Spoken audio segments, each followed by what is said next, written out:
What's going on, everybody? Thank you for tuning to another episode of Right on Cue Podcast. As always, I'm your host, Logan Chestnut, Small Batch Barbecue. Joining me tonight is my barbecue brother, Mr. AJ Johnson from the New Orleans Barbecue team.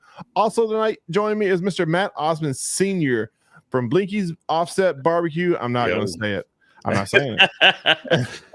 And then I wanted to bring in the big guns for you guys because last week was so good. I wanted to bring somebody even better. So I got Miss Christie Vanover from Girls Can Grill. What's up, Christie? How are you guys doing? Wonderful. How is the weather out there in Vegas? That's what I want to know. Yeah, like I didn't look at the temp, but like 70s probably. It's beautiful. It was actually not terrible here today. It's like 60, 70. I was like, finally we're out of the thick part, and then probably next week it's going to, snow here or hail or hurricane. Who knows? Right. The Tennessee weather is bipolar. June. Like Mother Nature's drunk. She don't like this area. Do you see it for Saturday? Like 80 no, I 20-mile-per-hour winds. Gonna be interesting. Awesome. I like it. That will not affect how bad I do at all. I'll do that all on my own. Matt, thank you for not joining us from your prison cell. I appreciate that, sir. Hey, the change of senior. Did they let you out on parole, or what's going on? Like solitary done for, or what's up? Two things. One, for whatever reason, it wouldn't connect. It was just lagging. And then two, the kids are at the in-laws, so I can actually be downstairs and not interrupted, and they stay off of the background and whatnot. So I know. I feel like with that picture in the background, this week should have been brisket. Right.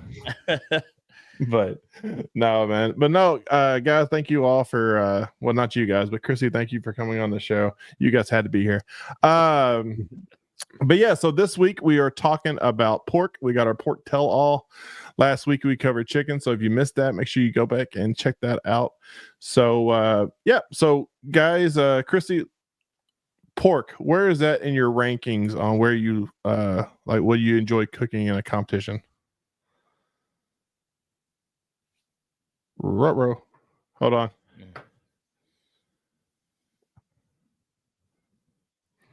That question left her speechless. That's it. That's how good it was. She didn't even want to talk about it. She goes, you know what? I changed my mind. I am out of here. How about now? Can you hear me now? We can hear you. We can hear you. Okay, good. Sorry, I switched to my earbuds and then I realized that I chose the wrong microphone. So I'm back. Pork is actually one of my best. I think brisket's my best. I don't know. I haven't looked at my data in a while, but I tend to get a lot of calls in pork. So it's one of my favorites. Awesome. And AJ, you have come around. You went from 0 to hero the last couple of years, and you really stepped up your pork game. Now I'm chasing you now, so the other way around. And Mr. Matt, that's, if I'm correct, that's where you got your apple, right? Was from pork? It was in pork, absolutely. That's awesome, man. So we got three people here know what we're talking about. So like this kind of be a round table. Christy, we're definitely gonna go over kind of your kind of method, and you guys obviously chime in for that. So let's get going. So let's talk about Christy. When you're picking out a pork butt, what brand are you going for? You're like brand specific, or are you looking for the best money muscle, or what's going on? Yeah, I always cook Hormel.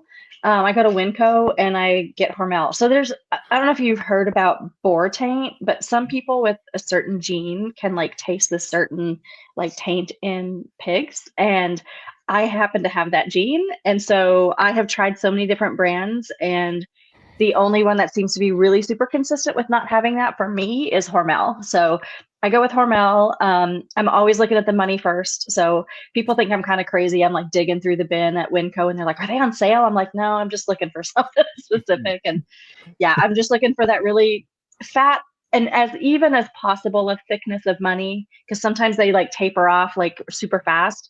And so that's what I'm looking for. And then when I don't always cook bacon, but when I do, I'm also looking for the fat cap to be solid on the bottom so that I can get a good clean fat strips of bacon and stuff out of it.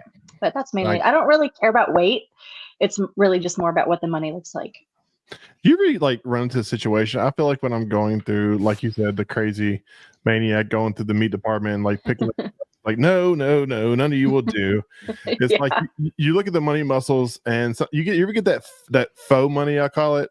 It's like the money muscle looks like it's like nice, big, and plump, and then when you start trimming it down, there's Oh like yeah. it tricked you. Yeah, Yeah. like there'll be fat seams, or there'll be like that extra, like, I don't know, like cartilage or whatever that thicker fat part is. I don't know the Mhm. formal name of it, but yeah, that'll get you. When I used to buy the Costco butts, you get like 2 to a pack, and those were tricky because you can only like see one money. So sometimes it was a great surprise, and sometimes it wasn't. So How about you Yeah. guys, AJ? Like, what are you doing when you're going to the grocery store? Like, brand specific, or like Yeah. what are you kind of on the lookout for? I mean, I'm mainly a pretty fresh guy, and I'm kind of like Christie here. I look for money muscle first, not really caring about the fat cap, because now it's about almost every time my bacon is always over. So I'm looking for tubes and a decent fat cap, but not it don't have to be perfect. But those are most things, and just color and marbling really, and weight. Like, I mean, it doesn't really matter.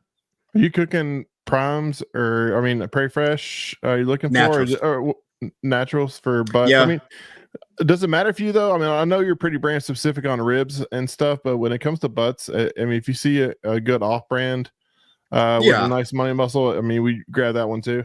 Oh yeah, no doubt. I mean, but the only thing to me by different brands is some of them cook a little different. Like Swift, you may have to put it a little bit earlier, whereas Prairie Fresh, you can take it a little higher, in my opinion. But Mhm. if the money muscle good and the marbling good, I don't care to cook whatever. Just Right. have to probe for tenderness and just pull it at the right time. Right. Matt, how about you, buddy? Man, it's evolved over the years, as probably most of our prep and style and whatnot. I think it was an early comp last year was the last comp I actually put anything other than medallions. So when I go to look nowadays, I only care about the money. That's all I'm cooking. I'm not worried about tubes. I'm just putting medallions, and that's apparently what the judges have wanted. That's what seems to just land most of the times. So I've narrowed my cook process just to cooking monies. The pH in it, the redness of the meat. If I can stay away from really pink or opaque type, I'm always going to lean towards a butter shoulder that has a little bit fresher aspect to it. And then I take it the package. I think we all do it with our hands. Yeah, do the squeeze method. Yeah, It's pretty yeah. awkward to do that in a grocery store, I'll just say. Yeah. I mean, I can only imagine what some of like the non-comp people are looking at us. They're like, what is he doing? Like moisture, like making like a little sausage roll out of the end of the pork butt. Like, what is he doing? I was doing that Is he yesterday. trying to gender it? I mean, what's going on?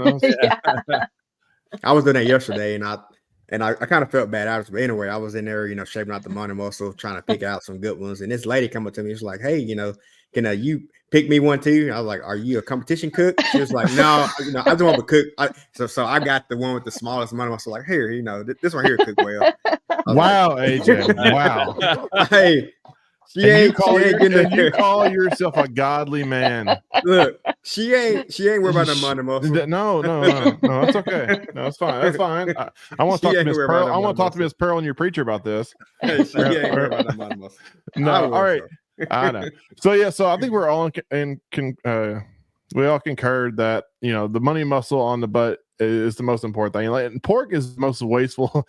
Pork's the most wasteful. Like, I feel the most wasteful out of all of the proteins. Like, we all waste a ton of protein, but pork is like literally. I'll get my butts, and what I do, I just cut the collar off, or I'll find the the bone, the whatever in it, and I follow that shoulder blade down, and then drop straight down.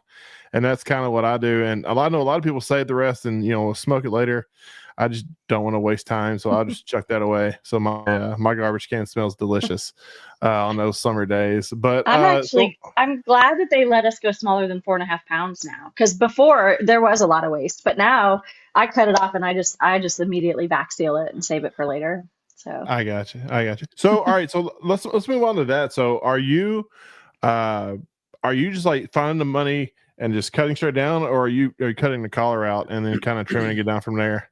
I was for a while just taking the bone out and then just doing just a really nice smooth with the bacon and the money attached as one big piece. But then halfway through the cook, I always cut off the money anyway and wrap it Mhm. separate. So now I just do the money by itself. I'm just doing money logs, and then every now and then I'll bring the bacon and do the bacon also, but I don't always turn that in anymore. But yeah, I'm usually cooking four money muscle logs.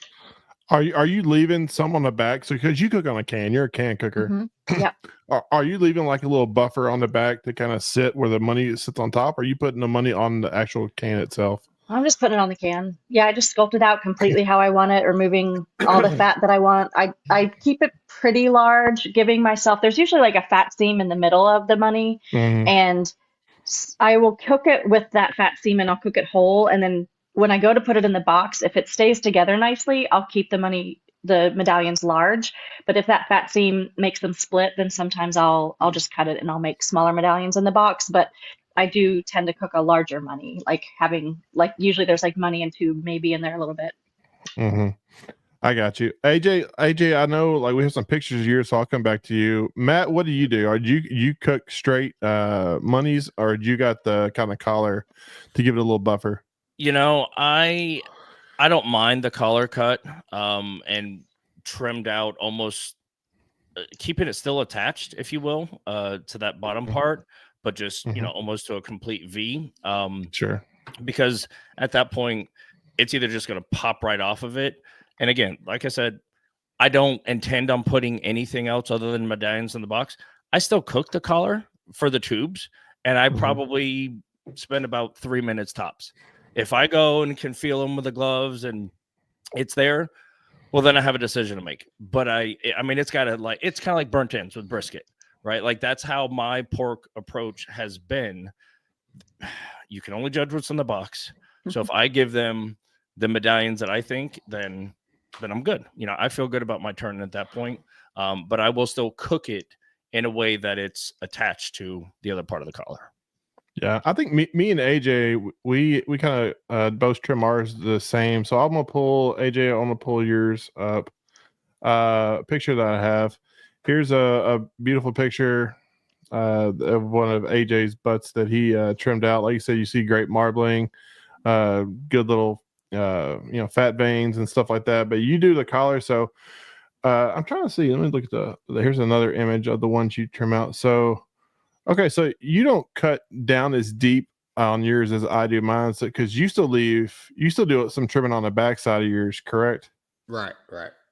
Yeah. So I like to, and Chrissy and Matt jump in for sure. Obviously, well, Chrissy, you cut all yours out, but so when I do I do this kind of style because I like to kind of bump them all up in my can, but I cut even deeper on the money muscle side, and I'm literally leaving as minimal as I really want to round it all out on both sides and leave as minimal as I can, just kind of flapping the money muscle flapping. Because for me, especially when you rub and stuff, when you start making cuts, I mean, you're gonna have a bare spot. I feel like if you don't kind of cut deeper in the money muscle. So AJ, kind of what's your process on this? Like so you inject, rub, blah blah blah, all that jazz, Right. and you cook it. Do you separate your monies at the end of the cook, or when you wrap, or When I wrap, so usually about an hour and a half, I check it.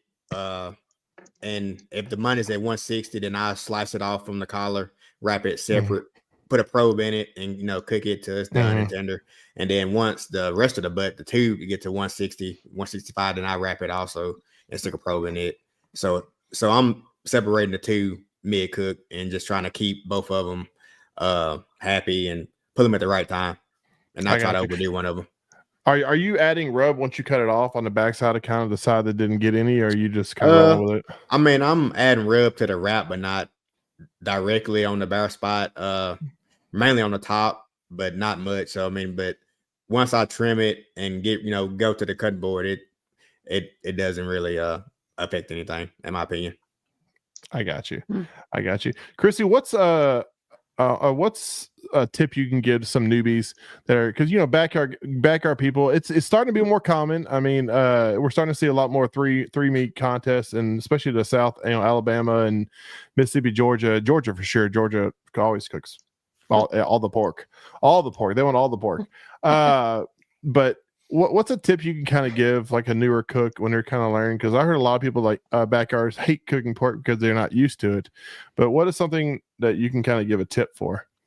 I mean, it comes down to the final stage, but it really is cooking your money muscle to the proper temperature. That's what changed my game. Like I go 211 to 214 for probing it. So before I would go under, because when you're a backyard cook, everybody's telling you, oh, cook your pork butt to 199 to 203 and then it's ready. And so if you do that though with your money muscle, it's not going to stay tender. It's going to seize up when you slice into it. So once I started going to that temp, now granted, I also, obviously I'm looking at probe and feel and all that stuff too, but generally at my altitude, which is 1,000 to 2,000, I'm at that 211 to 214 range. I got you. All right. So let's kind of move on. So we got our pork butts trimmed. And this is, you're going to do this, guys, before the comp, or it makes your life so much easier. Yeah. I cannot overstate that. It makes your life so much easier when you have these pre-trimmed, everything, and you're good to go. So we'll move on to, all right. So we got the pork butts trimmed. We're at the contest. We're got our meat checked. What do we do, and what's your timeline, Christie? You got kind of going forward. Like when do you do your injections? Do you inject all that jazz?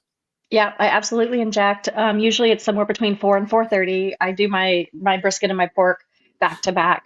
But yeah, usually like 4:15 or so. I start by injecting all of them, and then I don't pat them dry. I do it in a half pan, and I pour out any excess liquid that's in there. Just pour that back into the cup, and then I season heavily, and then I leave it uncovered, and I put it in my Cambro with ice, like not a hot Cambro, but a cold. I use my Cambro as a cold Cambro to start things out. So, but yeah, I do all that the night before, and then the next morning I just hit it with a little bit more seasoning just to kind of freshen it up. But that's my process. I got you. So you're talking about your injection. So I feel like pork can really take a lot. I feel like with chicken and ribs, you kind of have to tiptoe around the edge. With pork, you can throw the kitchen sink at it. I feel like it can take it. When you're injecting, first off, how much phosphates are you putting phosphates in your mix, and like what kind of injection do you normally kind of like? Yeah, so you guys know me. I tell all my secrets. I don't hold anything back. So I'll just tell you what my injection is. I use a 1/4 cup of Big Papa pork prod, and then I use a 1/4 cup of maple syrup. I use a half a mini bottle. Yep, exactly. A half a mini bottle of Martinelli's apple juice, and then a half a cup of water. And that's enough for like all the monies and stuff that I have, for like 4 monies, and if I do the bacon. I got you. So, and when you're injecting, are you like trying to, like with pork, do you feel like you can over inject? No, or do you feel like just pump them up as much as possible? Yeah, totally as much as possible. So I'm hitting it first, if you think about the money log shape, I'm hitting it from the sides and injecting it as much as I can that way. And then I just go down the top and kind of rotate it and continue it until it like can't take any more liquid. I just do it until it's like fully saturated. I got you. And how many syringes do you think you go into each money? I don't know. I've never counted. Like 20, maybe. 20? I'm trying to think. Like I probably each end I'm probably doing like.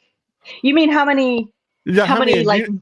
The injector. Not how many times I stab it, but like how? No, okay, gotcha. no. I'm talking about like how many pulls? How many pulls of the injector are you doing? God, I don't know. Like maybe 2 4 to tubes, 6. maybe? 4 to 6 tubes. But I'm using the little OXO one. I'm not using the whole. Okay. So I'm not using the spit jack. Yeah. So probably 2 of those big ones per per money. I can. We just said 4 to 6. I'm like, there's no way in hell. Like, I mean, I don't know about the desert pork out there. Maybe they can take more, but like ours, I can get 1.5, maybe 2 if I really saturate it. But yeah, that's but yeah. So I mean, you're pumping them things up as much as possible. AJ, what is your favorite go-to injection? Like I like Butcher's pork injection for myself. For me, with Martinelli's and all that good stuff, maple syrup and all that good stuff. Yeah, I mean it's all. I mean, I feel like everybody's pork injection is the same. It's just what flavor soda you want to put in there. It's you got your pick of your litter of whatever mainstream pork injection you like. And, some form of apple juice or fruit juice and maple syrup and water. I mean that's across the board. What I say 90% of people I know do. But is that kind of how you are, AJ? I mean, I'm a little bit different. I mean, I just use water and I use sweet brine of mine and just heat it up, strain it, and then I add a little phosphate at the end. Once it cools down. But I mean, I don't use any apple juice. I mean, you could, but I just use smart water. Have a cup of sweet brine of mine to 24 ounces, heat it up, strain it. Then once it's kind of cool, I add a tablespoon of phosphates and let it sit overnight and inject. That's right. How many tablespoons of phosphates did you say you use, Christy? Did you use 2? You don't use any phosphates in yours? Not on my pork. I just use whatever phosphates are in the pork prod. Okay. Yeah, I don't add any additional. Yeah, I think I do the same thing. AJ, I do 2 tablespoons of mine. So yeah, like you said, syringe. And what was I gonna say? Do you pre-mix? Or that's what I was gonna ask you. The phosphates. Are you adding it right before you inject, or are you mixing it, a couple days before and let it sit? Or what's your opinion on that? Because some people, on the phosphate. You're not doing phosphates. I'm an idiot. But let me ask your opinion on that anyway. Do you think it makes a difference if I say I pre-mix my injections the night before, say my rib injection, and I put the phosphates in? Do you think it deteriorates on the time before it, or do you think you should do it right before you do the scientifically, yes. I noticed a difference? I don't know. But what I do is I put all my stuff in bottles, with lids, shaker bottles. But I will do all my dry ingredients in the bottles because some of them use more than one kind of blend of injection. So I'll do all my dry ingredients in the bottles, and then once I get to the comp on Friday, then I add in all my liquids, syrup, water, whatever else, shake them up. So that's usually like 1 or 2 o'clock in the afternoon, and then I'm injecting at 4. So I don't. Are we all using pH water? I just use reverse, like Nestle or Albertsons or Dasani or I don't care. I mean, that took off and was supposed to be the secret something, and Yeah, I have found water. That's good stuff. It's water. It's wet. Yeah. I know when I started out, like talking about tips for new folks. I know when I started out, the big guys in barbecue who are winning all the time. I went to several classes and they swore by the water they used, or they swore by this or that. And I have just found now, I think I've cooked like 40 contests. Those little things aren't what make the difference. Yeah, like consistency makes a difference, but really it's down to tenderness and how well you cook it. If you don't have smart water, don't go run out to the store just because you don't have that. Just use whatever water you have in your house. It's going to be fine. Maybe not tap water, but regular water be fine. Have any of you, if you're keeping your money attached, you can't use it. But from time to time, I have rolled my monies like you would a chicken thigh to keep that shape after injection. So, bring your cellophane and make sure it's there and kind of literally roll it on the counter to try to shape it. I've seen people who will, have it vac sealed, inject in the vacuum sealed bag. Obviously you break it, but it kind of keeps it all contained. And then some people keeps it clean. It keeps it clean. Some people will go and have like a portable sealer on their trailer and re-vac seal it, especially if you have one that pulses, so you can stop it. and just take that injection bag, put it in another bag, and go that way. Those are bougie barbecuers. Well, I'm a Ziploc man in a straw. Yeah, zip it up really quick. I don't even steal it. Mine's just in a pan in the Cambro. But I'm trying to force that shit in there. It's like, I get in there.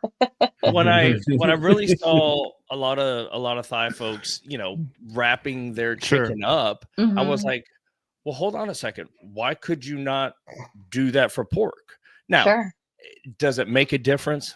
I don't know. I like to think that it does, but there's a reason. Do you think pork loses its shape? Like, people do that for chicken because it kind of helps keep the shape in of the dinner roll that you're looking for. Do you think that would help? Like, do you think money muscle, when she gets trimmed, do you think it ever like loses its shape? Or, I mean, I think it kind of stays what it is, in my opinion. I have in times taking money muscle off the pit. Chris, as we were kind of saying before, there's almost a second layer to it, right? And so the truest money muscle, right, is almost really kind of petite, unless it's obviously a shoulder that started out at 12, 13, 14 pounds. You might have, but in times that those separate, I think it does help for that, to keep them just a little, because you're already pumping it up with injection. It's already expanding however much. I feel that it would for that specific purpose, but beyond that, no. I mean, but we do it for brisket, but the brisket caddy and all that stuff was for a reason to pump up. So I don't know. We need one for money muscles, but maybe that's going to be the next thing. Right. So Christy talked about AJ, like, so pork, she pre-rubs, and I do it too the night before. AJ, do you pre-rub or you do it the day of? Day of, because when I inject, so I inject in a pan, and then I have injection left over, and it's a brine too. So once I inject, I keep all my injection left over, put in a 2.5 gallon Ziploc bag, and I pour the brine over it and let it sit in the cooler overnight. So I'm kind of injecting and brining, if that makes sense. And then I just wake up early and season it about an hour and a half before it goes on the smoker. I got you. Yeah, Chris, you got your mic off. Sorry, my dogs are running crazy. No, I see that. I love that. I don't know what that is. Is that a cheeseburger float behind you? It is, awesome. Yeah. That's dope.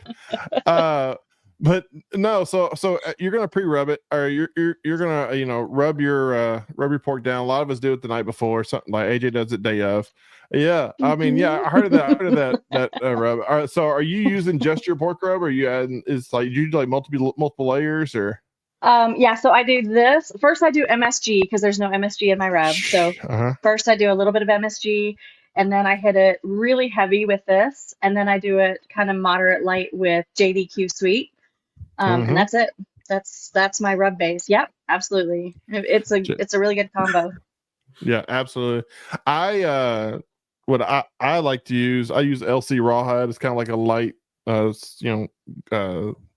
the salt, pepper, garlic, and then SPG, and then I'll use Simdox, and then I'll hit it with the JDQ Sweet because I love the color that this puts on there. And like I said, it's a great. I haven't tried yours. I need to try your pork rub for sure. I need to try it just won the Pitmaster podcast like bracket battle that they had. Well, so and it was a blind tasting. So absolutely. Awesome. So that's cool, man. That's cool. So like I said, you lay like AJ. How many rubs you putting on yours? About 3. Just 3 rubs. Going with like a salt, pepper, garlic. Butcher's barbecue is grilling addiction. Then I come back with a all day all purpose or black label, and then I'm either sweet and savory or all day sweet. I just go back between any sweet rub that tastes good to me. Yeah. Same thing, Matt. Kind of just 3 rub layer different. I got 4. I know that's I got my standard AP down on it. Then I hit it with Smoking Guns and Smoking Ghost. And that's good. And then I'm really going to try to hone in on Heath's comp rub or just pecan, because there's pecan in his comp rub, and there's lots of so I felt in past times that I've used Heath's pecan, it has done well for me. I've been using his comp rub more for pork. That's what I put on in Murfreesboro. So I'm going to find out this year and lean this way or that way between those two. But it is those four. It's Guns Hot. And my APG has MSG in it. So I'm getting at that. But I also put the AP and leave it for about 10 minutes before I put the other three. And the other three is like a 2 to 3 minute layer process. Okay. That first one, I'm really kind of letting it break down or adhere on there more than the others. So I got you. All right. So after that, I think we all cook pork on the cans. So what temp are you guys looking for? And well, yeah, you cook yours on the big pit. That's right. What are we looking at? Straight up and down 300? Are we starting up hot and then going low, or what are we looking at? And do you use wood chunks? Or do you go straight charcoal? For me, I'm going 300. I use cowboy lump charcoal, but sometimes I'll put briquettes in there as well. And then I'm usually using hickory, pecan, and cherry wood. So I'll do like 1 to 2 chunks of each of those, depending on how big the chunks are. But yeah, then I cook on a Hunsaker. I actually light it from the bottom, not from the top. So the wood chunks are on top, so it doesn't get to the wood till, a little bit later. But yeah, 300. What time are you getting everything going? Like, what's your kind of like wake up timeline on that? Are you throwing it on early or? 6:15 is when it hits. So I light the grill my husband lights the grill while I sleep. There you go. I do all the There cooking, you but go. he does that part for me. So he lights them at about 4:45. Again, depending on altitude. If we're at higher altitude, then we definitely have learned that we need to give ourselves more time. But the goal is to have the meat on at 6:15. 6:15. I got you. Mhm. So, AJ, Matt, how about you guys? Are y'all? Are you getting yours on like early or 300, or where are you looking at? Yeah, 300 is fine because my pork only goes on about 15 minutes after brisket does, which basically gives me enough time to, go clear whatever I was doing from seasoning and whatnot. Pork's already seasoned and is kind of sweating in. But I go 300 is fine with me, because it was probably at 325 right when brisket was on, and the same area as Outlaw, but the microwave shelf of a Lang, which is still top left on that pit, and it goes right behind it. But I actually, as far as time and whatnot, it's going on earlier because I like to give my pork as much of a rest as possible. So my pork's going on at 5:30. I don't want to wake up that early. Well, but AJ, you start yours up pretty early too, right? No, man, mine go on about 7 o'clock, 30 minutes before ribs do. I got you. Love my sleep. That's right. It doesn't do anything for your beauty, but you like to sleep. So and you do pecan wood on yours, AJ? Yep. Yeah. Are y'all running on the Hunsaker? Do you run a water pan in yours? I do. Yep. I put it right in the middle. When I'm cooking brisket, I put it under my flat, but when I'm doing pork, it's just a water pan right in the center. And one key thing, again, for newbies is that you want to put hot water in your water pan. Otherwise, you're going to delay the time that it takes for your smoker to warm up. Smart.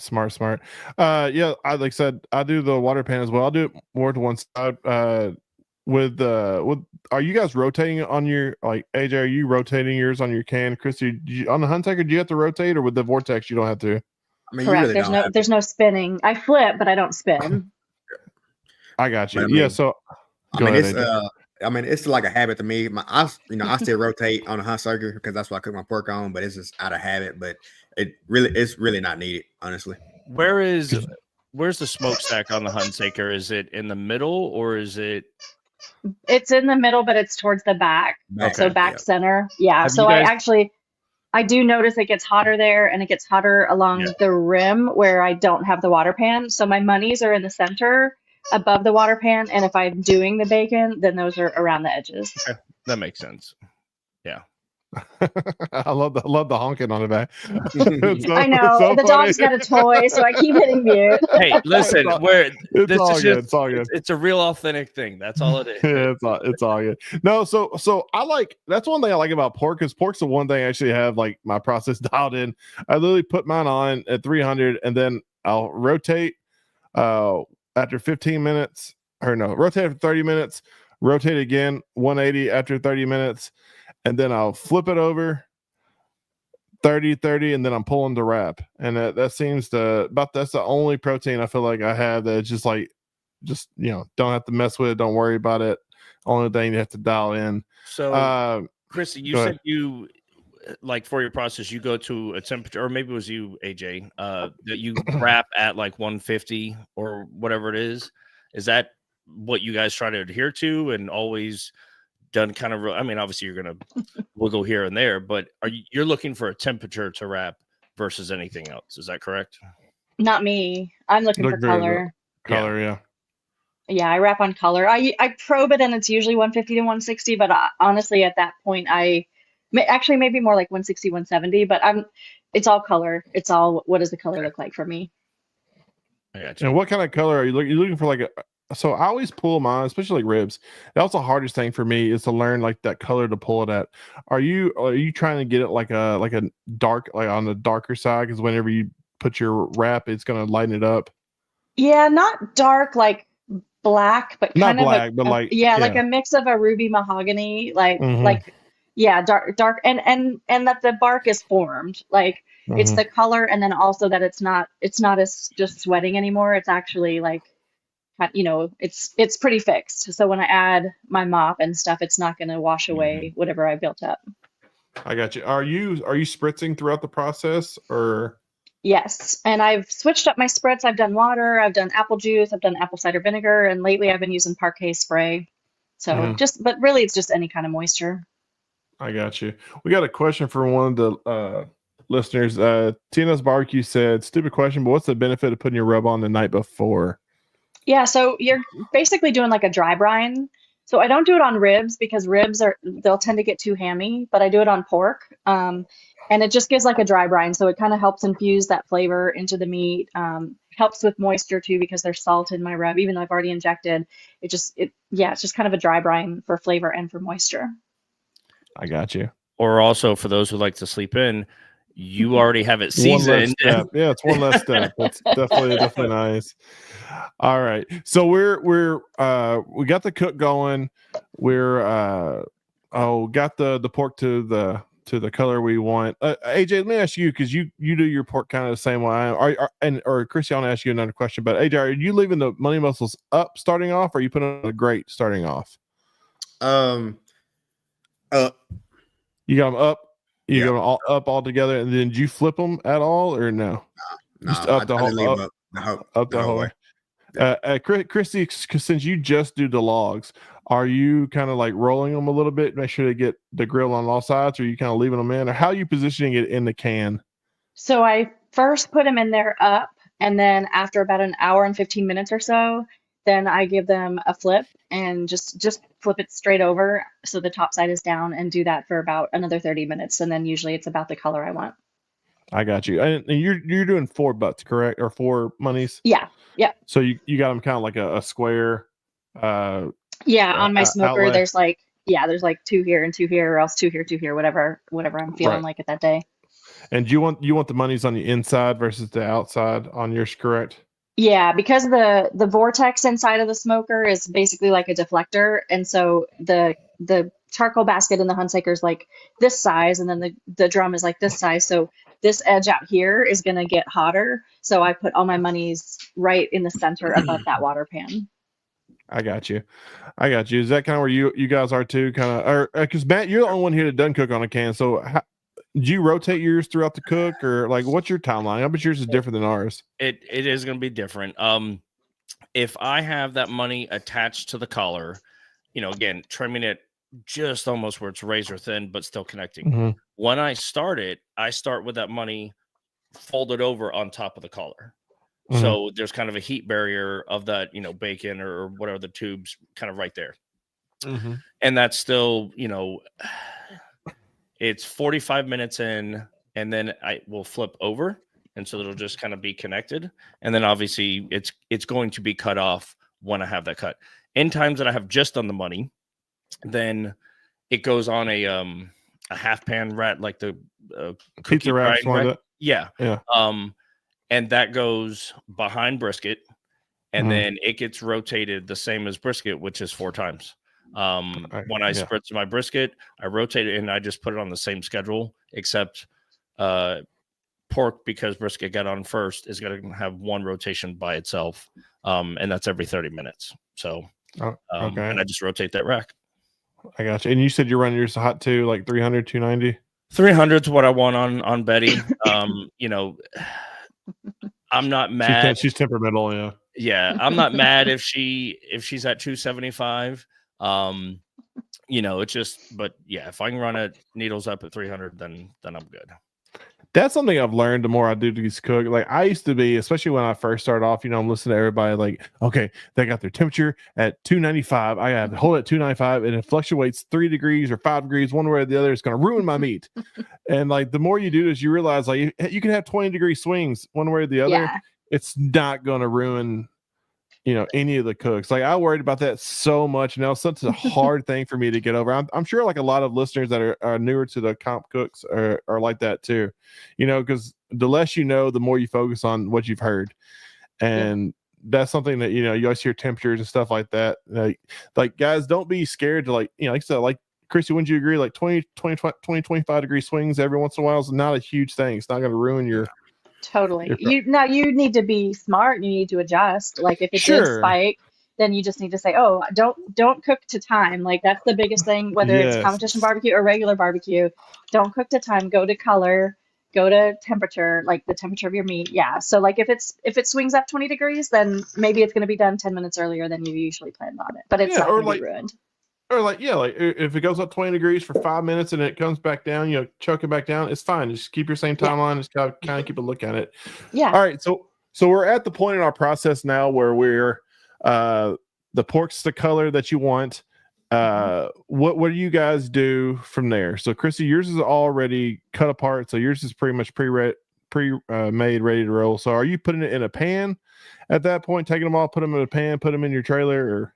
No, I'm wrapping them with foil. So I got 2 sheets of foil for each money. And then I basically butter, brown sugar, maple syrup, Blues Hog Tennessee Red, and more of my pork rub, and wrap those up tight and throw in my Thermapen RFX, which is a wireless thermometer, and then put them back on the smoker. And now when I did used to keep them together, when I had the bacon and everything, at that point I would separate them and I would wrap them separate because the money gets done at a different time than the bacon does. And way back in the day, I used to actually like cook the whole butt.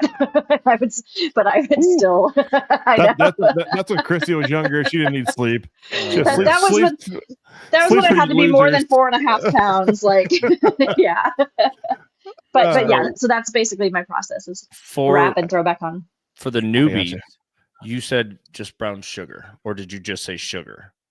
I said brown sugar, but sometimes I'll use brown sugar, dark brown sugar, and sometimes I'll use granulated sugar, which is like it's more crystallized like a white sugar, but it's got the molasses flavors of a brown sugar. So I go back and forth between granulated sugar and brown sugar. I used to use turbinado sugar in the raw.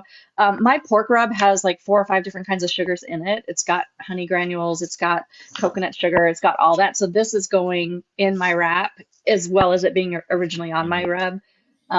So that mixed with the sugar and syrup and butter and Blues Hog. Yeah. Hey, let me ask you a question, because I mean, you also judge, Christy. A lot of times, like, do you see people that and you know a lot of pros and their cooks and stuff like that? Do a lot of people run the same kind of flavor profiles and sauces and stuff like that for their ribs as they do their pork? Oh, yeah. Do you think you should have two separate meats that you kind of treat them differently? I think that a lot of times you'll see similarities. Definitely a lot of Blues Hog flavors. Where I see a little bit difference and where ribs perform better, it seems like amongst my judge colleagues, is when they go a little bit fruitier. So if you do get more of that cherry or peach flavor with your rubs, whether you're doing that through a glaze or juice or some other way, like a nectar, those seem to hit higher when I'm judging like the tables, like, oh, that one was really good. And it's usually because it has a fruitier profile, but I don't notice as fruity with pork as I do with ribs. So would you think, over here in the South, we like everything with a spoonful of diabetes. But I mean, out there, y'all made like a little more spice to your life, but no, like surprisingly, California, I thought that the first time I cooked in California, I was like, I'm going to bring some chilies. I'm going to no, they like sweet in California. It shocked me. So pork, when you're doing a flavor profile, when you're developing a system, I would say overly more sweet than you do on your ribs for sure. Like pork can take. I do them both pretty sweet, but yeah. Yeah, but I'm saying like pork can really take a lot of like molassy flavor, like more thicker sweet sauces. Sure. Yeah. So AJ, kind of what's your kind of wrap looking like? So me personally, I put a stick of butter of Kerrygold because I do mine like AJ's with the kind of has that built-in V, and I'll put a stick of butter. Mine's deeper cut, but I put a stick of butter right on top of the money mussels for each butt. I do. What about you, AJ? I mean, I'm going squeezed butter, honey, brown sugar, a little bit of rub, Tennessee Red, a little squirt of OG, and then that's going on the bottom. I set my butt on there. Money still up, and then I go on the top with a little bit more rub and some Tennessee Red and wrap it, and then I stick a probe in it and just try to monitor the temps that way. I got you. Matt, kind of same thing, or like when you're wrapping, or you wrap in a pan? You wrap in a pan, don't you?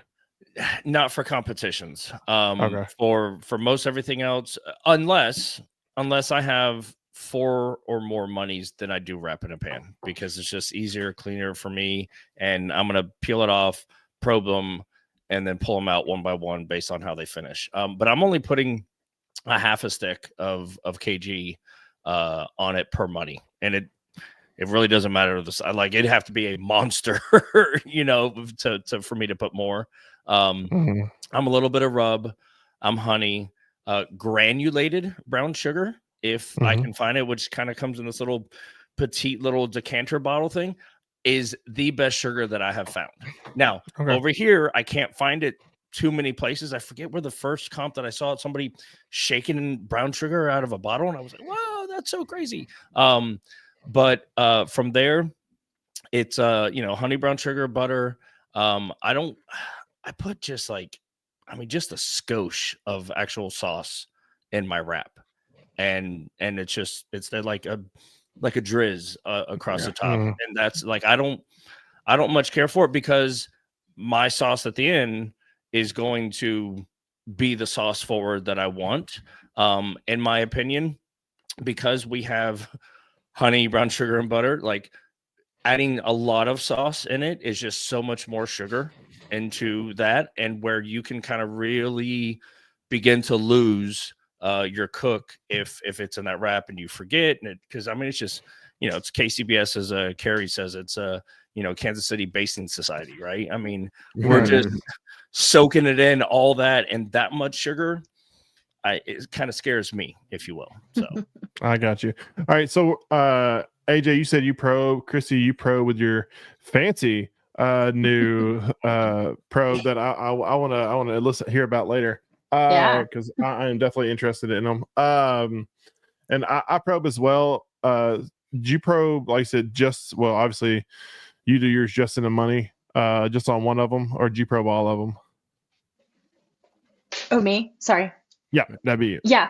I only had 2 RFX last time I cooked. I now have 6, so I will probably probe them all now. And are you, Chris? Are you peasants with the wire probes? Y'all can suck it. And thank you, ThermoWorks, because ThermoWorks provided them all to me. So in full disclosure. Are you going parallel? Like, are you going middle through, or just top down, or at an angle? Middle through, but I'm playing with that because it does leave a little bit of a hole. So last time I just probed. I think I just probed one because I had my other probe in my brisket. When I'm probing it with just my thermopen, though, I'm just going top down. Okay. yeah, I'm just checking it. And so the thing with the RFX though is you have to get it in so deep in order for it to work. So it wouldn't work this way. Gotcha. But as long as you can work around the hole, which it didn't seem to be too much of a problem last time. Previous to them coming out with those, did you leave a braided plug or temp gauge in it? No, Okay. no, I didn't. I just probe it. And honestly, when I'm cooking meat most of the time, I just probe. I just like go for feel because I kind of know where I'm going to be at with time. But yeah, I was just trying them out and I was happy with it. So one of the things that probably do it again. I did, and this for whatever it's worth to anybody, after I wrap, I don't really use my thermopin like at all. I use toothpicks, and I've got them Okay. in a little souffle cup right there because I noticed other guys probing with a toothpick. Mm-hmm. And as much as we can say we can turn it around or we can this or whatever it is, there's something about a toothpick on your index finger or just ever so much. I feel closer, both distance wise and with that thinness of the toothpick to that meat to give that tenderness. Logan, what was it last year at Perry's thing? Wasn't it pork that you were like, let it ride, man, let it ride. Yeah. Because we have to take these things up pretty high. And so I don't use it. Like I use it earlier stages, but I use a toothpick because I don't care. I don't care what temperature it finish at. I care about what tenderness it finished at. Right. Well, that's fair. I mean, but like the thing with pork and ribs and stuff like that, I mean brisket too. I mean, you're right. You want to push the boundaries of mush between mush and right before mush is where you want to. That's that perfect mush in the spot. 180. It's right there. Yeah. They're really close. Somebody told me one time with brisket, especially like Wagyu briskets, he said, cook it till it's probe tender, then cook it 30 minutes more. Mm-hmm. And then that's kind of that sweet spot you want to go to. All right. So we put, Christy, are you putting the wrap butts like money muscle side up and then in the center? Yep. And if I do bacon, I'm putting fat side up in my wrap because now I don't want that I want to protect that bacon layer. It's already got enough heat on it. So now I'm doing fat side up, but with the Moneys, they're top side up in the center. The water pan is still in there. I don't take it out. And then if I have bacon, it goes around the edges like I did before. Are you double wrapping or? Yeah, I am, because even when I double wrap, I still have a leak always.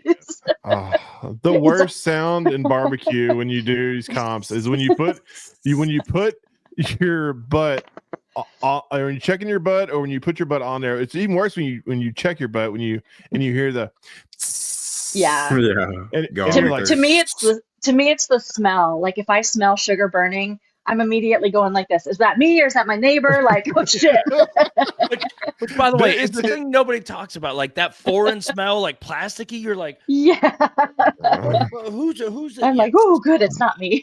Yeah, that'll freak you. Honestly, like I hear people try to recover it. I've seen people try to wrap it one more time. Like once there's a hole and once there's a leak, it's the Titanic, baby. That ship is sinking.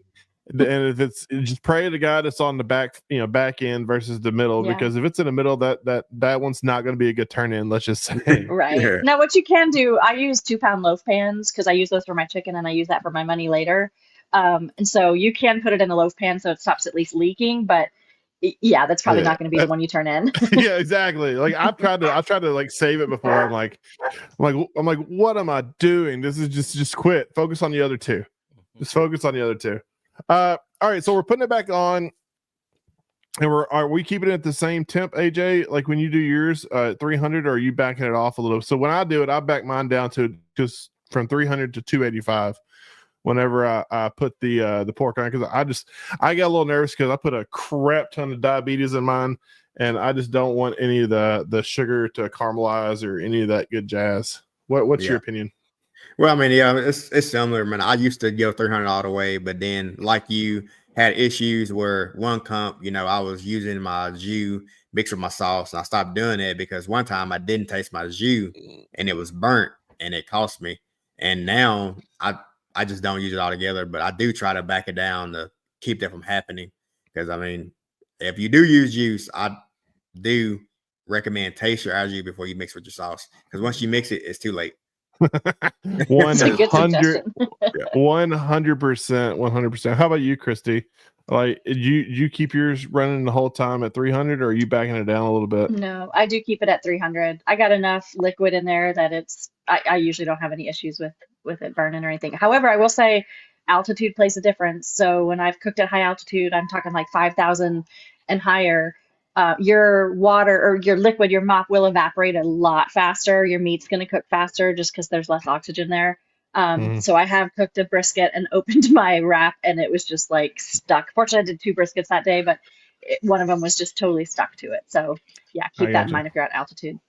Right. And I forgot to mention for like I said, for newer people, whenever you take it off the initial smoke period, cut your money muscle off, because that's when you're gonna cut your money muscle. I just cut mine straight down and then I'll form it at the end.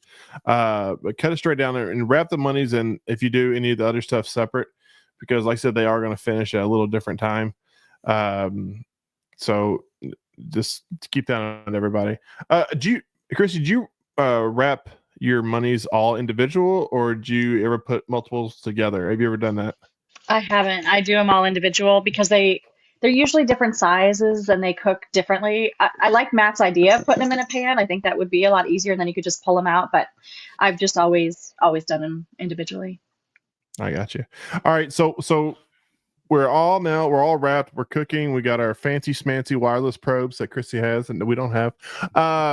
And we're chugging right along. So from the point that you wrap, how long would you say until you start checking your temp? Like you see, is there a certain temp you're shooting for? Then you're like, okay, now I'm going to start probing every 10 minutes or so.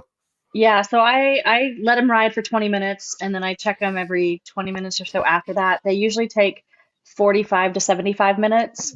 And the reason I'm checking after 20 minutes is to make sure there wasn't a leak that I missed where all the liquid came out. You just don't just totally set it and forget it. Just kind of keep an eye on it.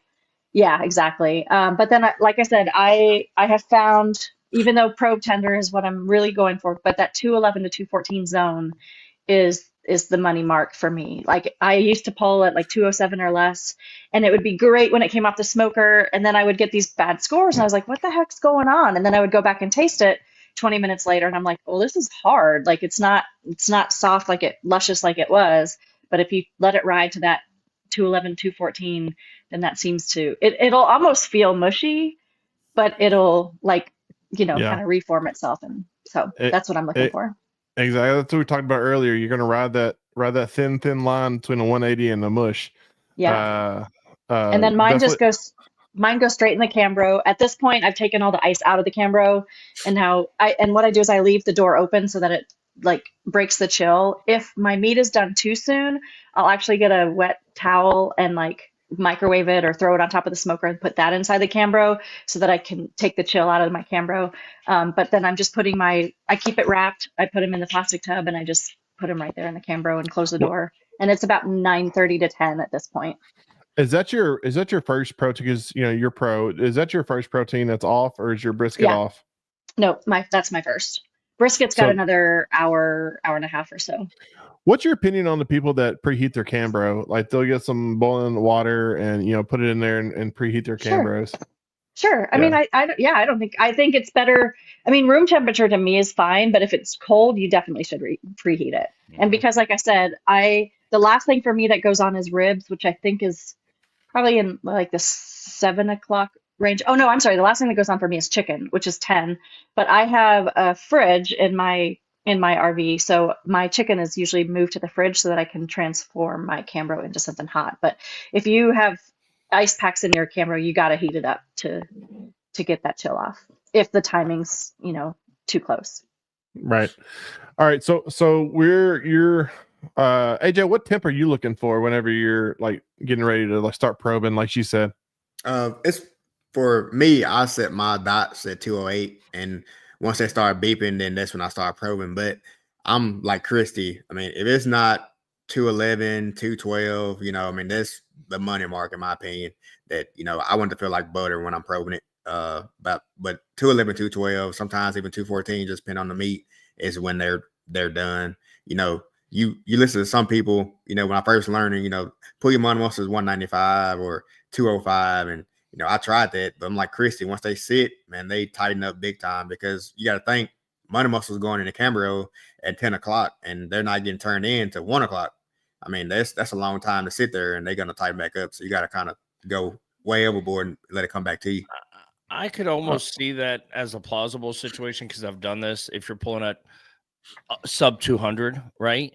But with this condition, that it's going into a warm, preheated Cambro type environment, and you have not opened that wrap. Like, it goes from pit to Cambro untouched, because to a sense, it's going to continue to start cooking. It's risky. It is very risky to do that, for sure. But once we open the wrap, yes, some science says this and some science says that. I'm not a math major. I'm not a science major.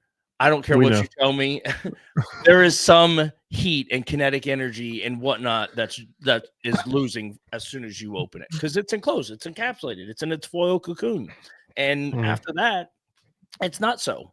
And we're doing that to probe and to check it, but I don't know. And here's another thing: like, whenever you're pulling, so you guys obviously you're on the grill, you're checking it, you're waiting until it's, you know, damn near mush, and you're pulling it off. When you put it in the Cambro, like, I'll put mine in like a pan and then leave the jus in it. I know some people will pull the jus out. Do you guys just take it with the jus in the wrap and just put it in the Cambro and then leave it in there until it's done? Or do you take the jus out? Mine's still totally wrapped in the foil. I'm probing, either I'm opening my foil and probing, or I'm just sticking my probe through the foil, which is risky because then you could get foil in your probe. I mean, in your pork, but I've done it. But yeah, it's still wrapped up, and it just goes straight into my Cambro in the plastic tubs that are in there. Yeah. Okay. Awesome. All right. So we've all gotten to that sweet spot where we're all happy with it. We're taking it off, leaving it in the Cambro. All right. So at what time after your rib turn in are you going back and saying, like, are you taking it out of the Cambro in the wrap, and are you throwing it back on the smoker to kind of warm it back up before you kind of work with it, or are you taking it straight from the Cambro, opening the foil and getting it going? It does go back to the smoker, but not to warm it up. It just goes to set the sauce. So my timeline is, as soon as the first meat is turned in, and as soon as my runners, which are my husband and my mother-in-law, as soon as they're back with the box, then I start the next cook. I start prepping the next meat. I do wait for them to come back just in case there was an accident, because I always have 6 extra pieces, not my best pieces, but I got 6 extra. So as soon as I know that that ribs has passed and they got it turned in, then I push all that aside and I start with my money. I take it out. This is when I transfer it to my 2-pound loaf pans. And so I'm putting it in my 2-pound loaf pans. I put a little bit of jus in there as well. That's just poured from the packets. I used to strain it. Sometimes I do, sometimes I don't. I haven't really noticed a big difference if I strain it. But if I see a lot of grease on it, then I will. But and then I brush it with my sauce, hit it with a little bit more rub, and then I put those pans back on the smoker. Sometimes I'll add like a handful of wood pellets or wood chips. It's a little bit harder to do that on the Hunsaker because the deflector blocks it, so you don't quite get the smoke that. Have to, like, and it's kind of aim where they're going. Yeah, it's kind of a pain to like take all the racks out, and so I don't usually have time for all that. But yeah, then I'm brushing them with some sauce, and I'm putting them back on the smoker 5 minutes or so. If I have bacon, then this is the point where, while they're on the smoker, I'm taking the bacon out and I'm peeling off the fat, finding the strips of bacon, kind of separating those. I put those in another 2-pound pan with hot jus as well. And then I'll put a little bit of sauce in there, and then What ratio to sauce to jus are you looking for? Or do you blend the two, or do you kind of keep them completely separate? It's separate. So there's like maybe a quarter inch of jus in the pan, and then my money goes in the pan, and then I'm brushing the sauce on top of the money. And then once the money comes out of the smoker, then I'm actually slicing it, and then I'm just kind of on my big cutting board. I just have a disposable cutting board. I'm just kind of with my hands, I got gloves on, putting some jus on there, putting some rub on there, putting sauce and just kind of mixing that up. And then I brush that on all sides. And then one trick that I learned from Travis Clark that I still do to this day, if my medallions feel tight, I massage them. I push them and squish them.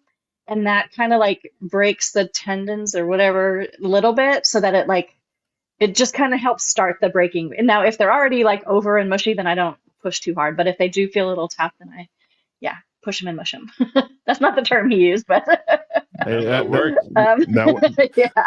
And then I'll pick which one I want, and then I put them back in the pan with the jus to keep warm until I finish everything, and I decide the 6 or 7 or 8 or however many I'm turning in, how many I want. And then right before I'll hit them with some warm sauce again. But yeah. Okay. And are you warming up your sauce beforehand, or are you doing room temperature sauce? I am. So I use a 2-pound loaf pan for that. Also pour my sauce right in that and stick that in the smoker while I'm usually while ribs are prepping, then like around 12:20 or so. The sauce is going. You're brushing. So are you brushing the jus? Or no, you dip the jus, but you're brushing the sauce on with a brush. Yeah. Or are you dipping? No, I'm brushing. Brushing. My silicone ThermoWorks. There you go. There you go. Name dropper. See a theme here. Yeah. No, absolutely. Yeah. So you're brushing it on, and then are you transferring it all at once onto your box, or so did you ever run? I don't think I was going to ask you because you talked about you mainly run medallions only, or do you like medallions and chunks and pulls? Like tell people kind of like what you do. My boxes are all over the place with pork. My boxes have been medallions, chunks, and pulled. My pulled is my bacon. I do not do the perfect spaghetti strands of pulled. Mine is more like spaghetti. Like it's not, just like that. With chunks, if I do chunks, in the olden days, I used to actually cook the whole butt and it would be my horn. Nowadays, chunks is just more money, just cut up into different pieces. But that right there is a typical box. I got a picture of you doing chunks. So, okay. So that's another thing I wanted to see on yours. So for your chunks, you're literally taking just pretty much the top of your monies and evenly sliced. Right. Yep. Yeah. I got you. And then this pulled is up here. That's your bacon, or did you ever try to pull from your monies, or it's purely just? No, the texture of bacon is so good. Like it would be a different texture. Like sometimes if I don't have a lot of bacon, I'll mix in some tubes as well. Because there's usually a tube or so that is left in my big slab that I cook for the bacon. But yeah, usually it's just that. Sometimes I'll put some of the bark in there too if it needs a little bit of texture. But this last cook I only did medallions because that seems to be what everybody's doing. And I got 9th, so I didn't do too bad with that one. So yeah, I'm noticing on your medallion. So these right here, this picture here, it looks like you have pretty thick medallions here. Is that so? How do you go? And this one over here seems like it's a little thinner. Yeah. So as you get, it's that tenderness. one. It's like if it's too thin, are you cutting it? Or if it's too like mushy, are you cutting it thicker? And if it's a little tight, you're gonna cut it thinner. Or that's definitely one reason. But another reason is how many. If I have 2 really good money muscles, I will do them thicker. And then I'll put 7 pieces in the box. But I can't usually get 7 pieces out of one money. I can usually get like 4 really nice pieces out of one money, but obviously we have to have 6. So that other box that you showed, that's why I kind of did that L shape, which I learned that from Bushmaster's Barbecue. And that way I can do thicker, and I can also not have it doesn't look like you've got like 6 that don't match, because you kind of want them. They're not. It's not a rule that they have to be uniform, but you guys know as well as I do the judges. But it is. It's the unspoken rule. Which, by the way, can we just talk about that for a second? When we're on the cutting board, right? Because we've heard it 1,000 times, competitions are won in the last 15 minutes on the cutting board, right?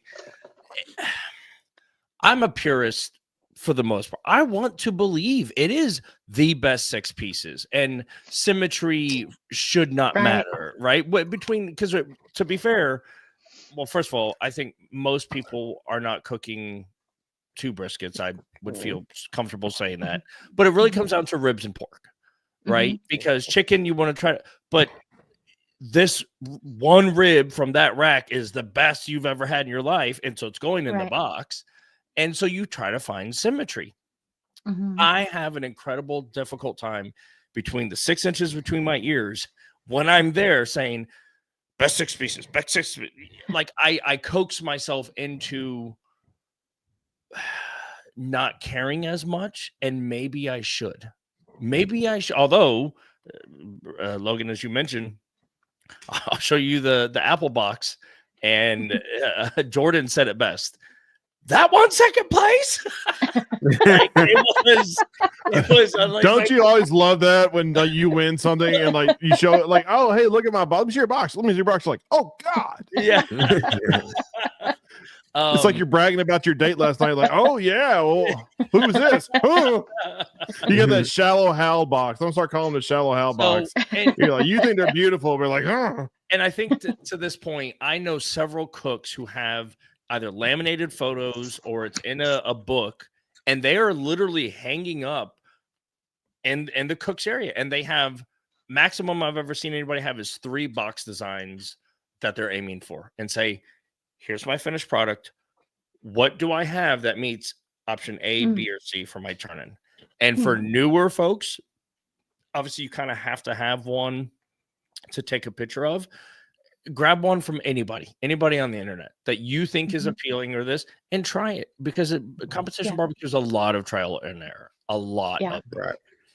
My box last 2 weeks ago was I think 2 straight parallel rows of, I think 4 slices of money each. I don't think it was 3. I think I did 4 slices. I don't remember if I sent you that picture or not, Logan, but it was, yeah. And one thing about appearance, and this is where I struggle as a judge and a cook, is like you said with ribs. Like, I know that I may only have 6 good ribs on a rack, but I want to do a box of 8. And so I throw in 2 other ribs or whatever.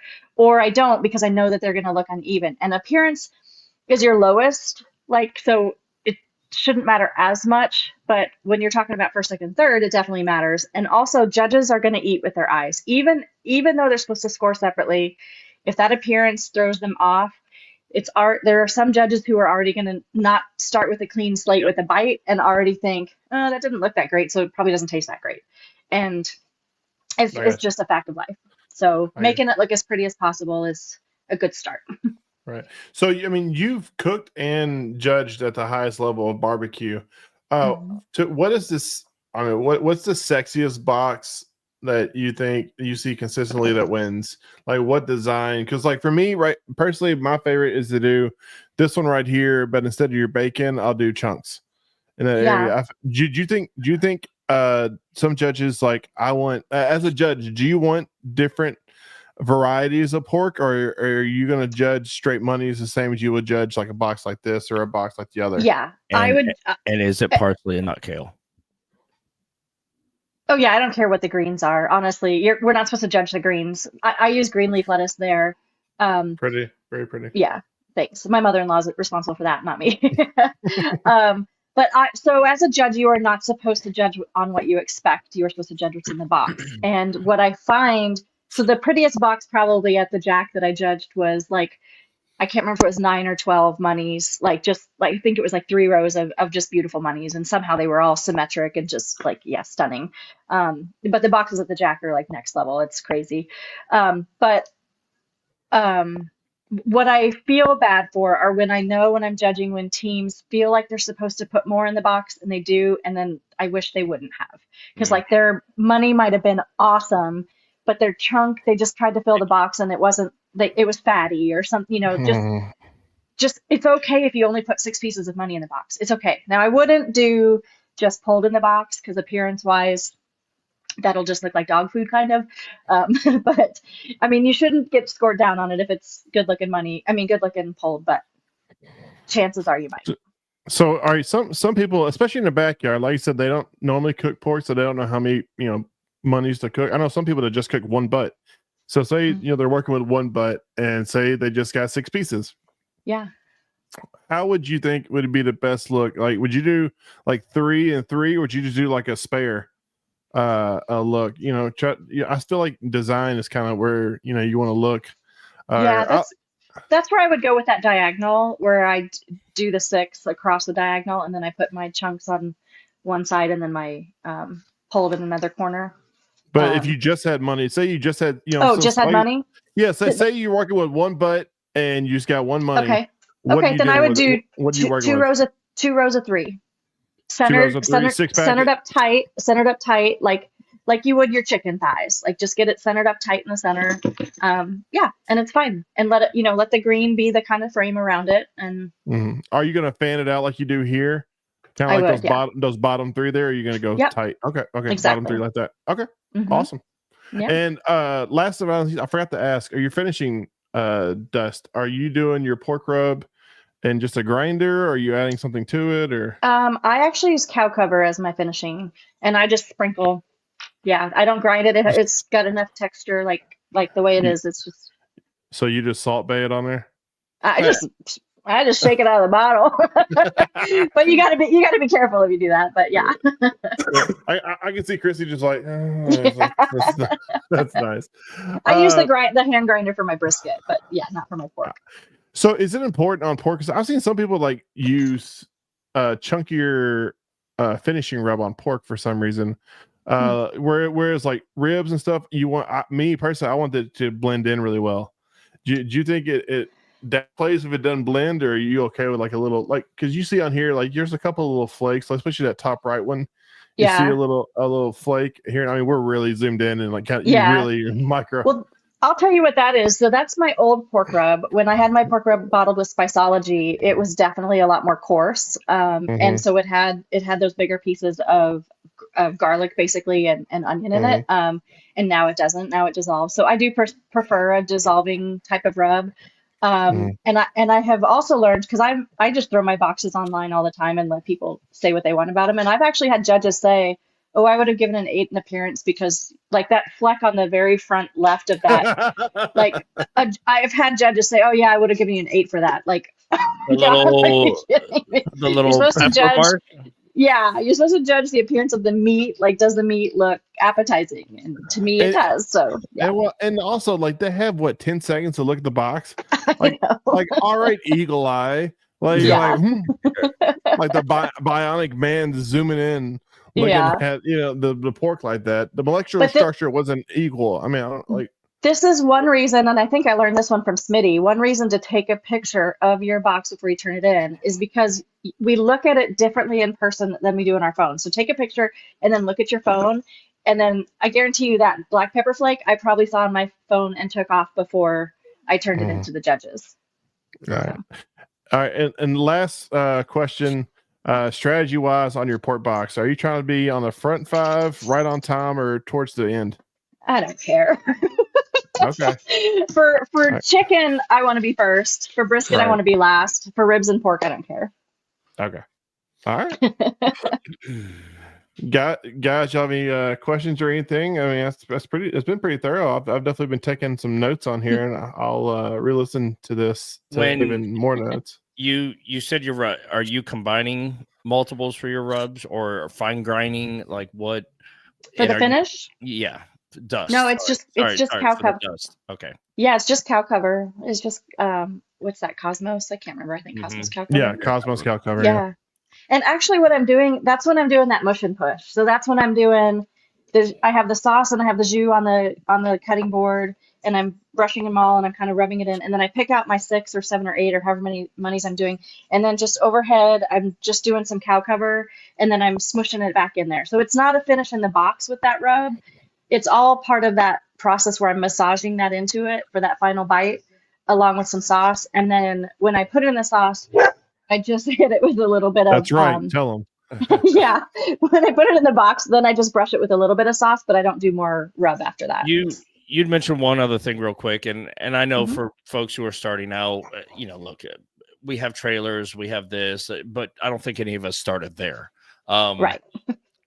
I had at a certain point stopped putting my sauce in the pan in the smoker and using the smoker to warm it, because I felt like I was losing, if you will, especially if I still had any wood in there, and that smokiness to the sauce. Like I tasted the sauce how I want it to be on the pork. Sure. You put it on the smoker. This is just my opinion. So I started and I went to Goodwill and I bought like the quart size or pint size crock pots. And I started heating up my sauce on low in a crock pot because and to the fact that I actually had to buy multiple because I have different sauces for different proteins. Right. And not everybody has that ability, and I comprehend that. Yeah. But it's something I veered away from because I just in my own head think, well, yes, it's a heat source. Yes, you can put foil over it. You could double wrap it. Like there's things you could do to it, but that's something I found that I want my sauce to taste like my sauce. You know, that's fair. Another thing you could do is you could put it in a foil pan and put the pan on the lid on your can. Now, granted, little bit longer. I don't put anything on the lids of mine because they're like wax like a classic car, but most like gateways and Hunzakers aren't. So, but yeah, it would take longer, but that would be an option if you don't have power, perhaps. Yeah, that's what AJ does for warm up your sauces. He rides it on top of there. All right. Well, man, Christy, thank you so much. I mean, I have learned a ton. Sure. Like I said, I got my first comp kicking off this weekend, and I am definitely looking forward to it. I'll be definitely you gonna be there, AJ? Yes, sir. Man, I'll be there. Of course you will. He ain't gonna let me get a chance. No, but no, I really appreciate it. Christy, when's your first one? When are you gonna kick off? I actually did Yuma like 2 weeks ago. I got 5th in brisket, 9th in pork. I don't remember what I got overall. I don't remember. But my next one is in like 2 weeks, I think, in Lake Havasu, Arizona. Well, awesome. Are you coming to Smoke Slam this year? I don't know yet. Last year I went to like cook with B&B Charcoal. I haven't heard whether or not they want me back out there or not. I know Memphis and May has asked if I could come out there and do some stuff. So we'll see. You might be in Memphis in May, where you'll exactly. Exactly. Made right on cue, maybe out there. Who knows? Yeah. But no, Christy, thank you so much. Like I said, we really truly appreciate you taking time to come back on the show and break it down, kind of your whole process for us. And like I said, I've been wanting to do like a protein month for a long time, and this is definitely fun and educational, something that we've gotten a lot of positive reviews on. So great. Thank you so much, and good luck. And hopefully we'll see you back in Lynchburg this year. That sounds good. I appreciate it, guys. And you can find me at girlscangrill.com, and I've got so many secrets on there too. So I share a lot of this stuff out there. Yeah, absolutely. Sorry I didn't say that. Yeah, hey, check her out. Like I said, her recipes and Girls Can Grill. All of her rubs are phenomenal. Rusty raves about them nonstop, and I truly, like I said, she is a stud. So thank you so much, and I appreciate it. All right, take care. Later. All right, man, that was fun. That's another great pod, and it's definitely a Shiggin month. That's what we say, the Shiggin month of Shiggin. But I'll definitely take some notes that I'm going to be using here soon, and I'm going to use them this weekend. So I hope, guys, if you have been listening to us or listening to us right now, make sure, like I said, you pay for a class like this, hundreds of dollars, and we are giving this thing away for free because we love you guys for free. Only tree fitty. But no, it's free. But if you could really, like I said, we'd really appreciate if you're not following us on our socials, Facebook, Apple Podcast, Spotify, Instagram, like I said, any of those things, if you could just do us a favor, like, follow, share, subscribe, anything you can do, that would be very appreciative. And spread the news, tell your friends. And if you're going to be on Smoke on the Shore, come on, bring it. Come on, check us out. Find Small Batch trailer. I'll be around, and if you do and mention right on cue, you may just win you a little prize. Ooh. So that's right.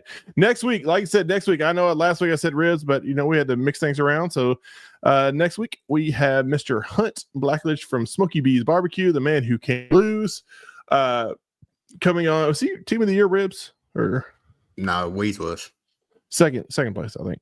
Anyways, second or third one. Second or third, yeah. Team of the Year ribs.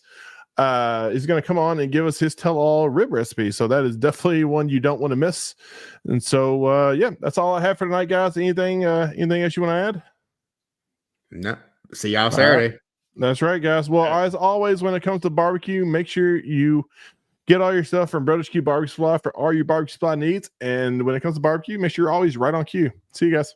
Hey. That's all, folks.